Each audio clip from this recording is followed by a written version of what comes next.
ડુંગળી અને લીલા મરચાં નાખી 2 મિનિટ હલાવો. પછી તેમાં કોબીજ નાખવી. પછી સ્વાદ અનુસાર મીઠું, લાલ મરચું, 1 ચમચી હળદર, 1 ચમચી ધના પાવડર, 1 ચમચી ગરમ મસાલો. બધા મસાલા ભેગા કરીને 1 મિનિટ સુધીમાં હલાવવું. પછી 5 મિનિટ એને ઢાંકી રાખવું. ડુંગળી કોબી જેવું આપણું સારી રીતે સતડાઈ ગયું છે. હવે આપણે હલાવી લઈશું. હવે આપણે બાફેલા વટોણા અને ચોખા આપણે અંદર એડ કરીશું. પછી સારી રીતે એને મિક્સ કરી લઈશું. બધા કોબી વટોણા બધું મિક્સ થઈ જાય એ રીતના. પછી 1 મિનિટ સુધી એને હલાવીશું. પછી એમાં ધાણા નાખીશું.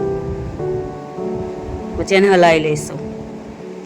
પછી એને 5 મિનિટ સુધી ગરમ થવા રહેવા દઈશું. તૈયાર છે આપણો વેજ પુલાવ.